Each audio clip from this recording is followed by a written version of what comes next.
एक शहर में एक जाने माने डॉक्टर थे। वह अपने गांव जाने की तैयारी कर रहे थे क्योंकि उसे अपनी मां के श्राद्ध पर जाना था और आज ही के दिन 5 वर्ष पहले उसकी मां की मृत्यु हुई थी। उसने अपना सामान पैक किया और वे बस स्टेशन पहुंचे। जब डॉक्टर वहां पहुंचे तो पता चला कि जिस बस में वो जाने वाले थे वही बस में पंचर हो गया था। 2 घंटे बीत गए। उसके बाद पंक्चर सही हुआ और बस जाने को तैयार थी। डॉक्टर साहब ने राहत की सांस ली। 1-2 घंटे बीते ही थी कि बस में वापस पंक्चर पड़ गया। डॉक्टर साहब तो अब गुस्सा हो गए और ड्राइवर से कहा, ये कैसी बस लेकर आए हो आप? 2 बार पंक्चर हो गया। क्या आपको मालूम नहीं पड़ता कि दूसरी बस ले लेनी चाहिए? ड्राइवर ने शांत स्वर में कहा, डॉक्टर साहब, ये आप कैसी बात कर रहे हैं? ये मेरे हाथ में तो है नहीं कि इस बस में पंचर होगा या नहीं। आज तक मैंने जितनी भी बस चलाई है उसमें से सिर्फ 1 बार ही पंचर हुआ है, लेकिन इस बार मालूम नहीं कि ऊपर वाला क्या करवाना चाहता है। ड्राइवर के पास 2 टायर थे जो उसने अपने पास रखे हुए थे ताकि बस में पंचर हो तो उसे चेंज कर सके। एक टायर तो शहर से निकलने से पहले ही चेंज कर दिया था और दूसरा टायर ड्राइवर चेंज कर रहा था। 1 घंटा हो गया। उसके बाद ड्राइवर ने टायर को एक्सचेंज किया। बस चलने को तैयार था। डॉक्टर साहब ने फिर राहत की सांस ली। बस फिर से गांव की तरफ चल पड़ी। बस 2-3 घंटे चला ही था कि तीसरी बार पंचर हुआ। अब तो डॉक्टर का गुस्सा 7वें आसमान पर पहुंच गया और उसने ड्राइवर से कहा, कल मेरी मां का श्राद्ध है और मेरी मां तुम्हारी बस से भी ज्यादा मूल्यवान है। क्या तुमको पता नहीं कि एक मां का क्या महत्व होता है?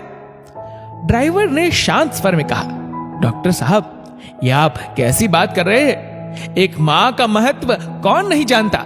माता पिता तो भगवान से भी ज्यादा पूजनीय है, लेकिन आज मुझे समझ में नहीं आ रहा कि ये क्या हो रहा है।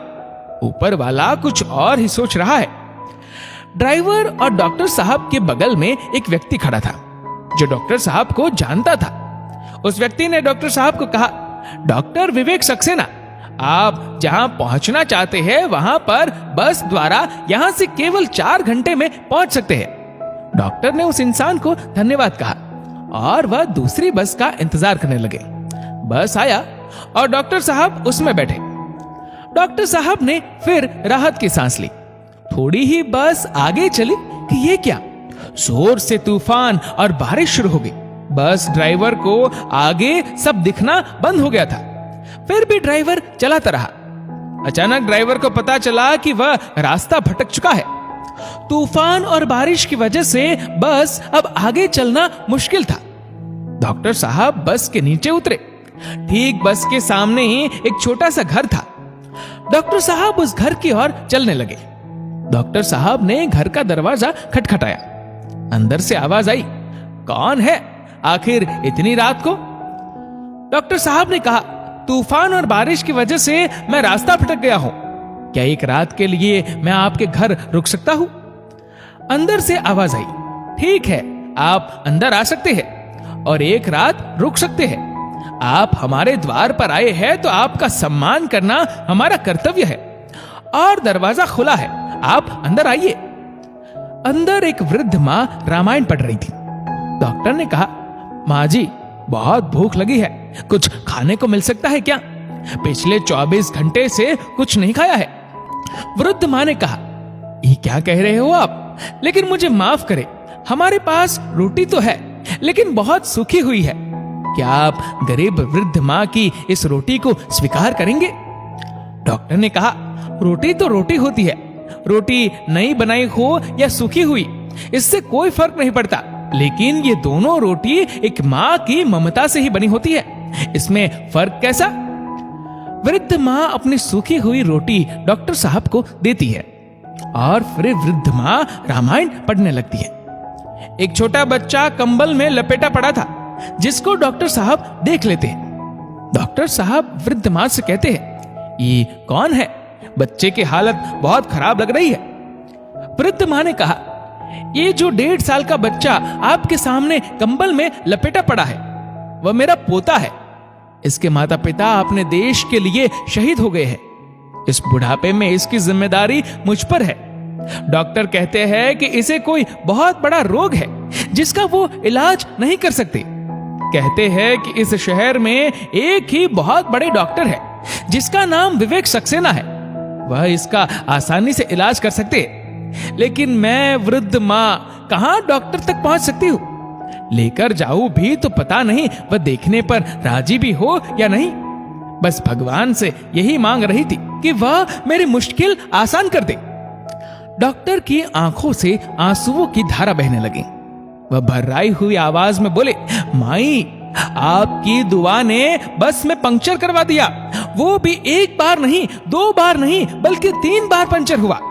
उसके बाद मैं दूसरी बस में बैठा तो अचानक बारिश और तूफान की वजह से बस का चलना मुश्किल करवा दिया और मैं आपके घर तक खींचा चलाया।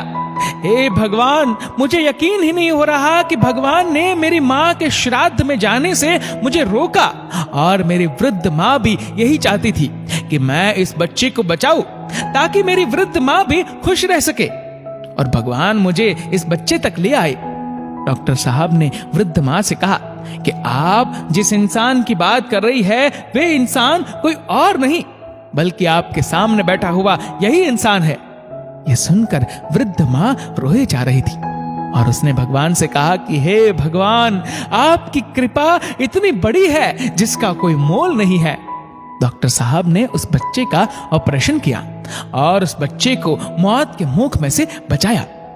भगवान श्री कृष्ण की लीला तो देखिए कि कैसे एक डॉक्टर ने एक बच्चे को बचाया। हालांकि डॉक्टर को अपने वृद्ध माँ के श्राद्ध पर जाना था, लेकिन भगवान श्री कृष्ण ने डॉक्टर साहब को रोका और उस बच्चे तक डॉक्टर साहब को पहुंचाया, क्योंकि डॉक्टर साहब की वृद्ध माँ भी यही चाहती है कि आप लोगों की जितनी हो सके उतनी मदद करें। ईश्वर एक ऐसा नाम जिसका कोई मोल नहीं।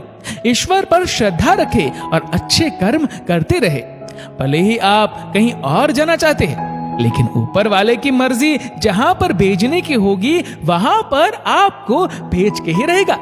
दोस्तों, इस वीडियो को लेकर आपकी क्या राय है नीचे कमेंट करके जरूर बताएगा। और अगर आपको वीडियो अच्छा लगा हो तो इस वीडियो को लाइक करेगा, शेयर करेगा ज्यादा से ज्यादा लोगों तक, और ऐसे ही और भी इंस्पिरेशनल वीडियोस के लिए सब्सक्राइब करें हमारे यूट्यूब चैनल को और फेसबुक पर फॉलो करें हमारे पेज को। धन्यवाद।